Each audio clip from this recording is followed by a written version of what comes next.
When I came up with this process, I I can't say that. I usually say drink my own Kool-Aid, but that's such a horrible reference. I do my own stuff, shall we say. I've really got to stop saying that. It's a horrible reference.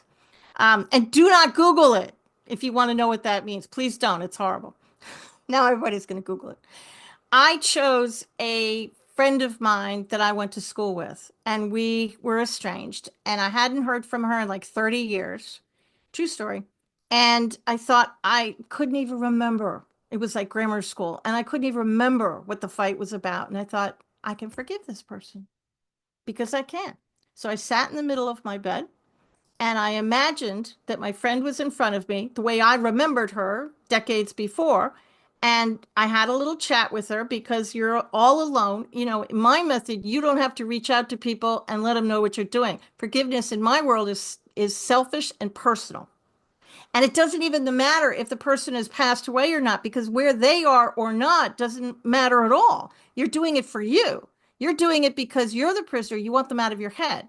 So I said what I wanted to say, and I imagined that she left the room, and then I forgave her using my mantra.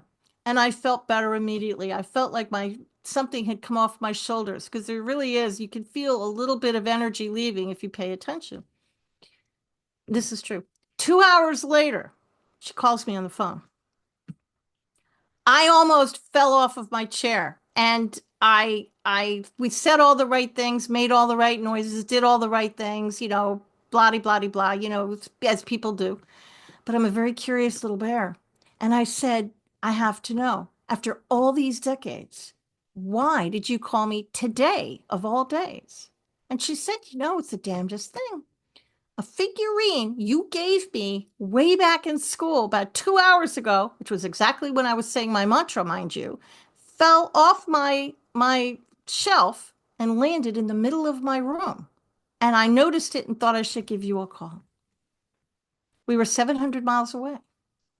So if the forgiveness energy has the potential of moving a figurine 700 miles away for a number one person, what do you think it's going to do for a higher level person? Now, another thing people say is anger is toxic. There was a Japanese researcher, and I'll make this fast. There's a Japanese researcher called Masumoto, and he studied water. And I'm going to dumb this down for everybody. He took 2 containers of water. He probably had more, but I'm just simplifying it. And one container, he spoke loving words, said loving things to it, treated it nice. The other container, the complete opposite, nasty words, swore at it, told it it was horrible. Then he put it under a microscope. And the water that he said negative things to had these black and brown sludgy formations. You can Google it. They're really interesting pictures. And the water that he said love to had these beautiful formations and were gorgeous. Why am I telling you this? The human body is approximately 98% water. So when your self-talk is horrible and you're angry, what are you doing to your body? You're turning the cells into sludge. So forgiveness is going to turn that energy around. And that's at the end of the day, that's one of the reasons you're going to start to feel better because you're literally healing the cells of your body. Thank you for that. I love the work that he did. It's utterly captivating and Isn't beautiful it? to see I mean, the revelations that he brought forward are really extraordinary. And I just thought to myself, we need those reminders Hmm. And the all the pictures time. online are gorgeous. I Yeah. mean, they're really, really interesting. Water, I mean, he kind of proved that water has a consciousness to it, which is mind-blowing. That'll stretch your brain just that. Yeah. I really like that study a lot. Yeah. Me too. Me too.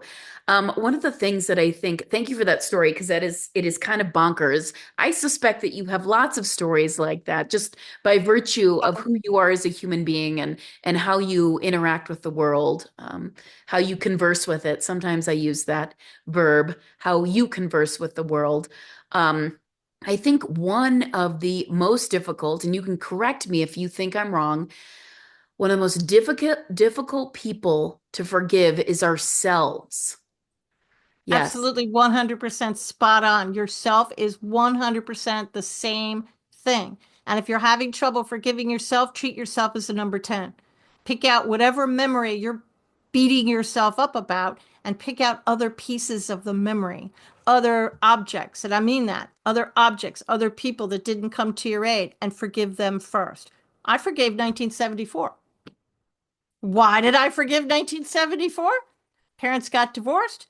I was getting bullied. I was in the eighth grade, tried to commit suicide. So I did pick out all the people in that memory and I forgave them, but I also forgave the actual date too and the energy around the date.